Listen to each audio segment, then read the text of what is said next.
Welcome to the Indiana 4-H Clover Call podcast, where our goal is to share information about the people and programs that make the Indiana 4-H Youth Development Program such an important part of our communities.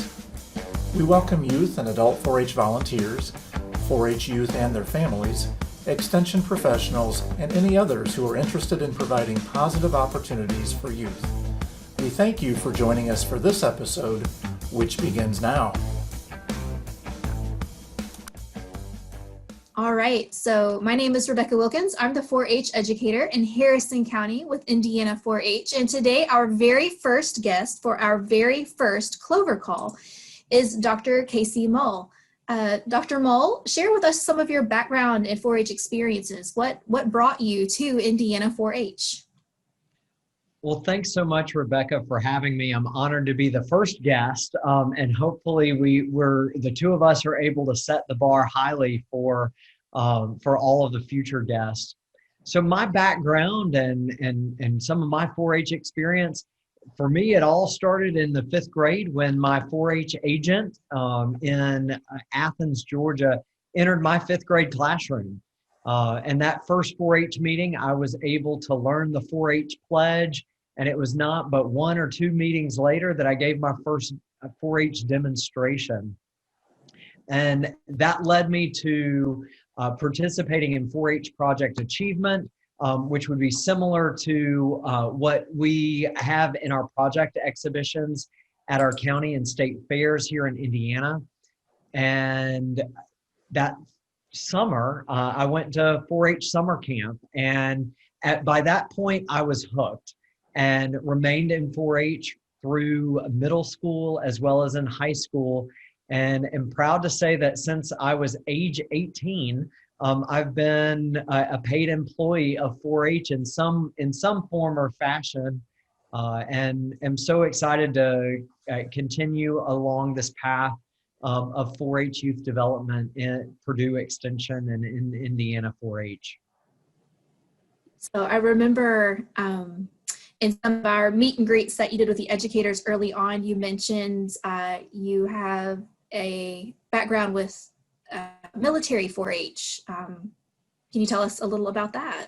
Yeah, so when I started, I was a 4-H camp counselor.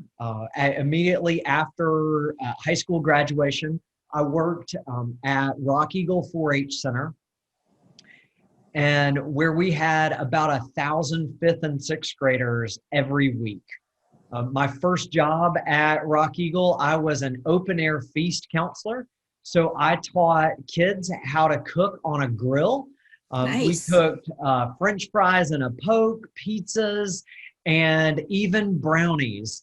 And it was a thrilling job opportunity. And fortunately, I did not eat nearly as much as you would think. Teaching 6 times a week youth how to cook on a gas grill. But that led to me continuing to be a counselor until the summer before my senior year in high school, or excuse me, my senior year in college. And I had concluded my camp counselor career and was trying to take some classes during summer school in Athens, Georgia. And I went up to the state 4-H office and said, hey, I enjoyed being a counselor, but I'm not a counselor this summer.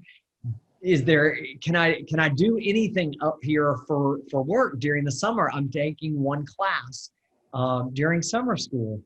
And a good friend and former colleague said, well, you know, I don't have any money to hire a student worker, but the specialist next door to me, she always has money. So ask her if there's anything that she can do. And I consider that a tremendous gift because that first summer I ran a camp for military dependents. This was back in the beginnings of the global war on terror. And there were lots of opportunities to reach out to military youth who were experiencing deployment, many for the first time, and for our National Guard and Reserve audiences that reside in every county across the U.S. Their parents were experiencing deployment, and for many of them, it was for their first time in their family and the first time in a sustained way since World War II or the Vietnam War. But that first summer, I again hosted a camp for military dependents, and that led to a full-time job after graduating from Wake Forest University. And I am one of those millennials that was supposed to take a new job every 18 to 24 months. And I started working for 4-H once I had reached my 24-month mark. I realized this is a pretty good gig. I took a job for what I thought was going to be for 2 years and found a career. So that's really kind of my background in my full-time career with 4-H. But I worked with military audiences since I've graduated from college. And a few years after that, the Department of the Air Force approached me to work with their staff on a headquarters level. So I worked with the 4-H Air Force partnership at the headquarters level and worked with folks all across the country and in about 18 different time zones, supporting 4-H on military installations, literally across the globe. Wow. Wow. So you mentioned a bit about your background. And so I asked, what brought you to us? I'm going to move the question around a little bit. I'm going to say, what was it like starting Indiana 4-H during a global pandemic? Well, as I've participated in several hiring screening interviews for educators across Purdue Extension, one of the things that I started telling all the applicants was starting a new job in the middle of a pandemic is great.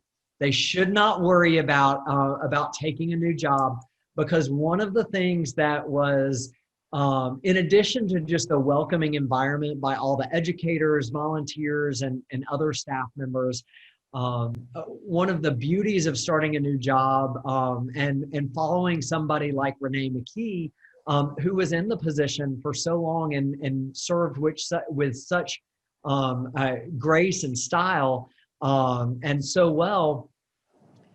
I just said, the best thing about starting in a pandemic is nobody can say, well, why are you doing it this way? The person before you always did it this way or that way.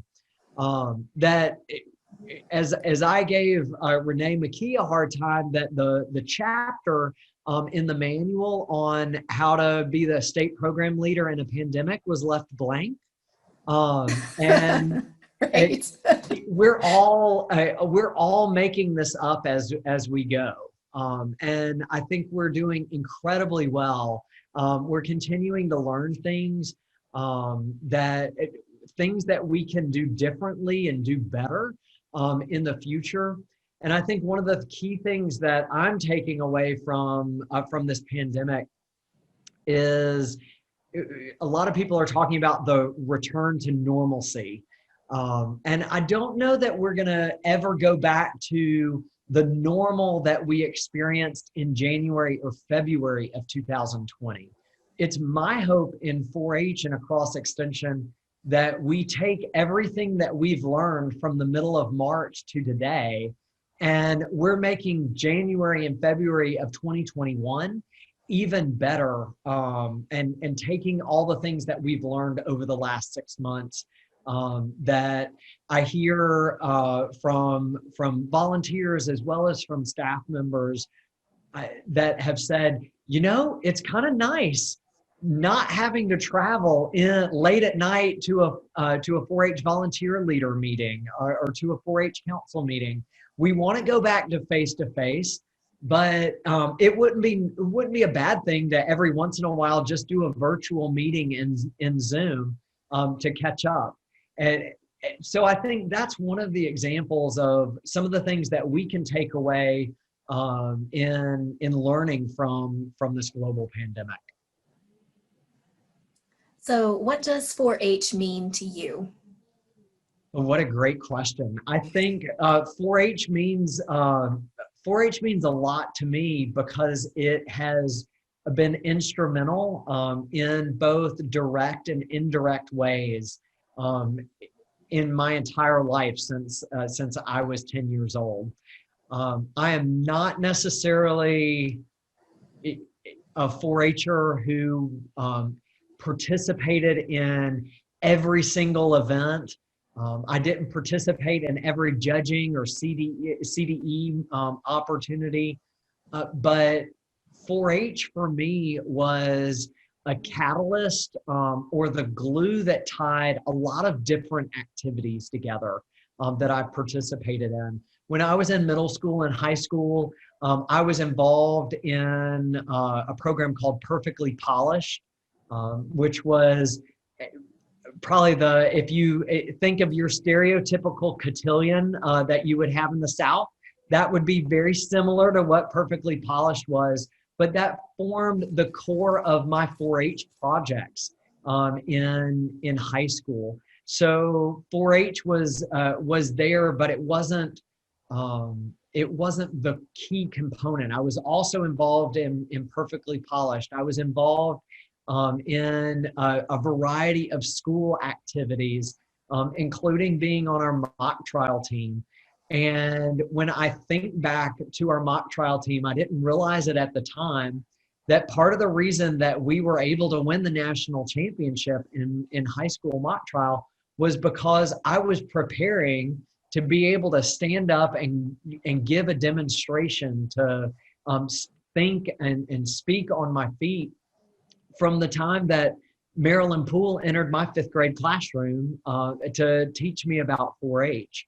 So for me, 4-H means that it may be the one main activity that a youth participates in, but it can also be that catalyst for all the other activities that young people may participate in to give them skills in order to be successful later in life. Love it. I love it. So you did not catch Indiana during our normal, as you mentioned before. So answer this question just based on what you know. What do you think Indiana 4-H does best? And what areas do you think we can improve on?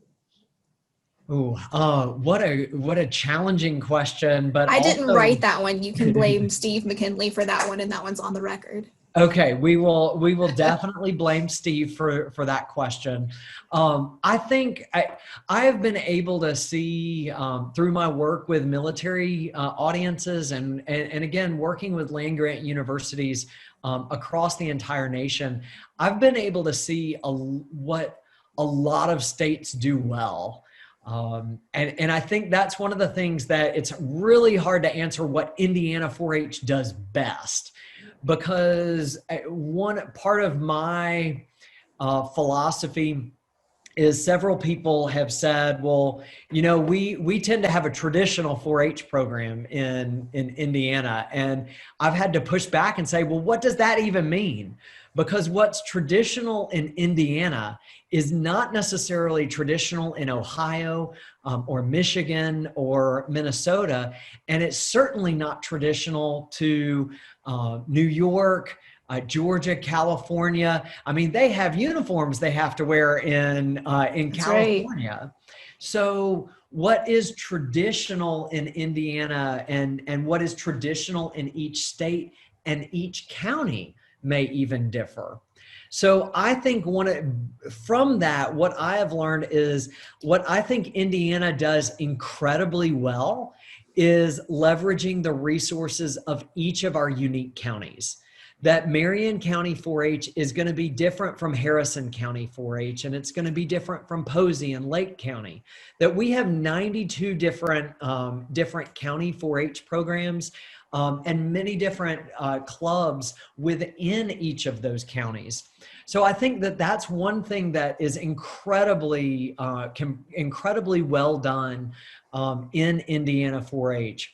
One thing that what I'd like to see us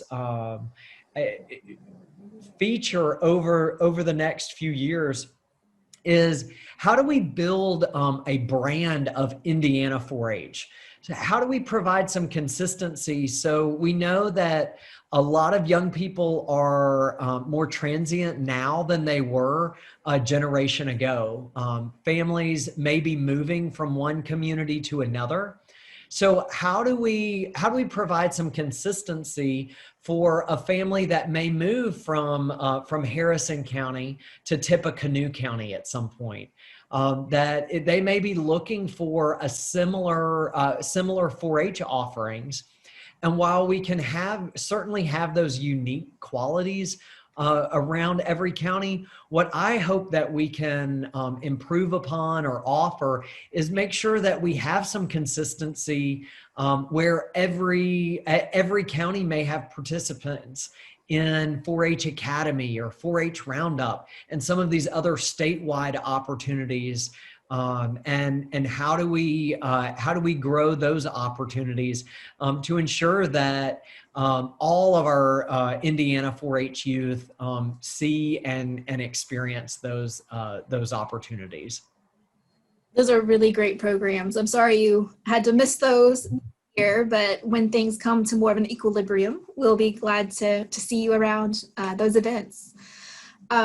So where do you see Indiana in about 5 years, Indiana 4-H in 5 years? Oh, I see Indiana 4-H continuing to make a difference in the lives of young people. I see Indiana 4-H growing its membership and reaching new and underserved audiences that may be what some staff members call first generation 4-Hers. And that may be the people like me that move from Georgia to Indiana for a job in a career field that may not even exist in Indiana at this point. But I may be relocating with my family to Indiana and maybe new to the 4-H dynamic.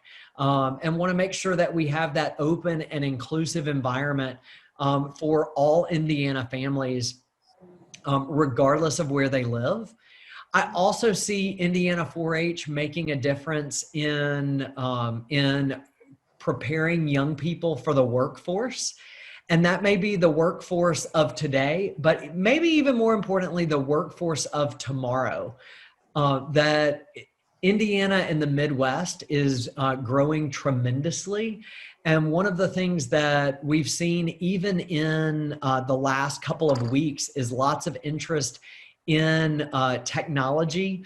And how do we apply technology to some of the things that our state already does incredibly well, like agriculture? So how are we equipping our 4-Hers for careers in precision agriculture and other advanced manufacturing?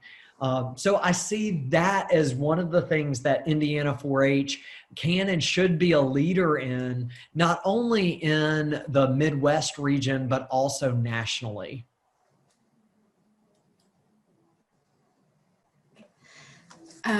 So you know that the 4-H program heavily depends on our volunteers. So what is your philosophy with working with 4-H volunteers? How do you believe they support our 4-H program? Well, I think, I don't just think, I know that 4-H volunteers are the critical backbone of our program. I tend to use as somebody that's worked a lot with the military and ended up joining the military as a result of my work. I tend to use some military lingo and military analogies, and oftentimes I look at our volunteers as the force multiplier. We would be incredibly limited within 4-H if we relied just on our staff. That we have about 110 staff members in 92 counties dedicated to 4-H. Well, if those 100 staff members were only working with 100 youth, then we would not be reaching nearly the number of young people with the depth and the breadth of youth development that we would need to in order to be able to make a difference in our communities. So because of that, I know that volunteers are an essential and critical piece of Indiana 4-H. My philosophy of working with volunteers is to empower them to the degree that they want to be empowered, while making sure that that we're able to keep the interest and needs of young people first. So what I mean by that is, I know that every volunteer that we have in Indiana 4-H is not necessarily going to be is going to agree at the beginning of their volunteer career to be a 50-year plus volunteer and serve on the 4-H council and also be a club leader. We may have volunteers that want to be more episodic in their volunteer roles, and I use some people like my good friends and even family members that they were never going to necessarily lead a project club, but they would certainly be involved in more short or episodic volunteer experiences, whether that was being a volunteer judge at a 4-H competition, or being a guest speaker for a spin or a spark club, and providing those opportunities. So I think for me, it's about meeting the volunteers where they are and what they have the ability and desire to contribute to the 4-H program, because every single citizen of the state of Indiana has a contribution to make to Indiana 4-H. It's just up to us to figure out what their contribution, what they want their contribution to be. Well, it looks like we're about at the end of our time. Is there anything else that you would like to share with us today?